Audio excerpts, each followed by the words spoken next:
El sonido está en todas partes, desde cosas tan simples como el canto de un pájaro, la brisa de un árbol, hasta cosas más complejas como las melodías y acordes de un cuarteto de jazz.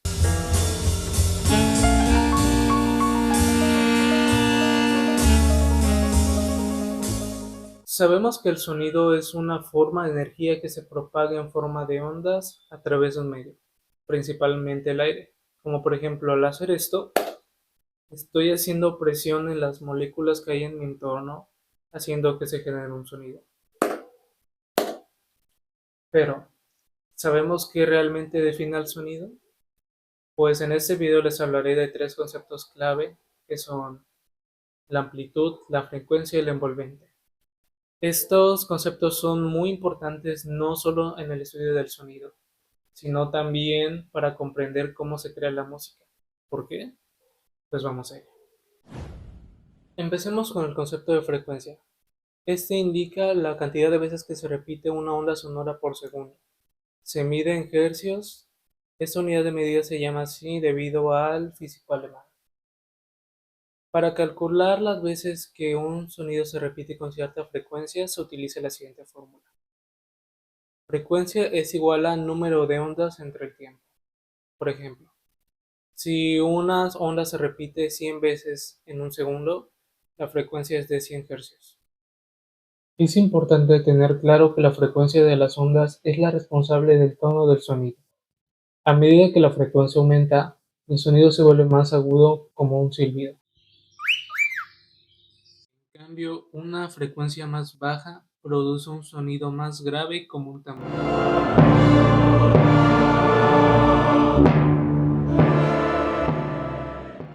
El oído humano es capaz de captar y percibir un gran rango de frecuencias que van desde los 20 hasta los 20.000 Hz.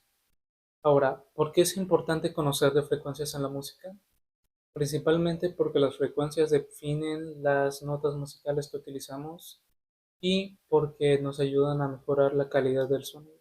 Los ingenieros de sonido pueden ajustar las frecuencias para mejorar la claridad y riqueza del sonido. Por ejemplo, pueden aumentar las frecuencias altas para que las voces sean más claras o disminuir las frecuencias bajas para que el sonido del bajo sea más potente. Aunque ese concepto va de la mano con los siguientes dos. Ahora hablaremos de la amplitud. Este está muy relacionado con la intensidad del sonido. Cuanto mayor sea la amplitud de la onda, más fuerte será el sonido. Por ejemplo, al tocar una guitarra fuerte, la amplitud es más grande y por ende el sonido es más fuerte. Pero cuando lo tocamos más suavemente, la amplitud es más baja y por ende el sonido es mucho más bajo.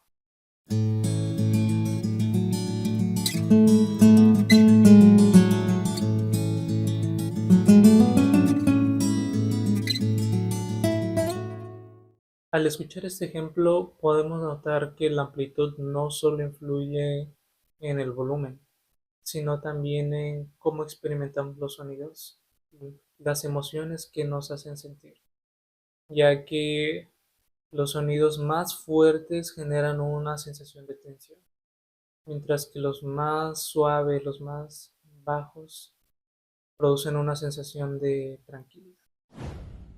Finalmente llegamos a la envolvente. Ese término se refiere a cómo cambia la intensidad del sonido con el tiempo, desde que inicia hasta que se apaga.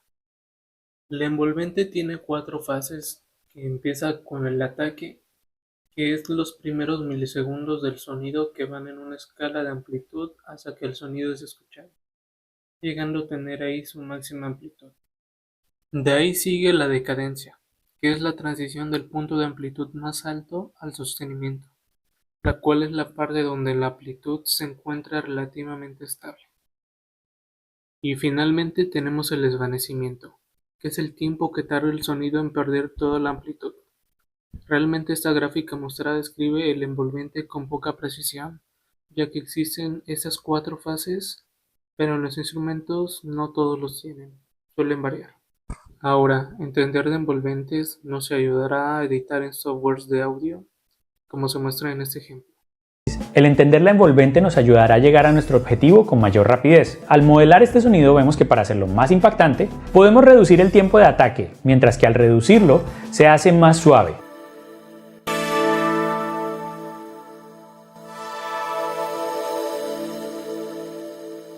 Asimismo, al modificar el tiempo de su relajación podemos dar más o menos esa sensación de sonido ambiental.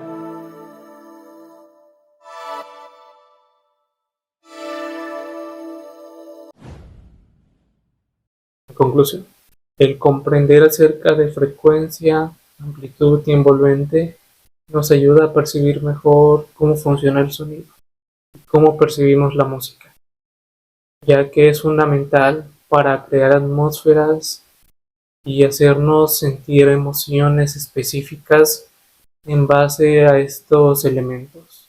Porque cuando algún creador o un intérprete, bueno, incluso nosotros mismos utilizamos estos elementos a nuestro favor, podemos crear música sin igual.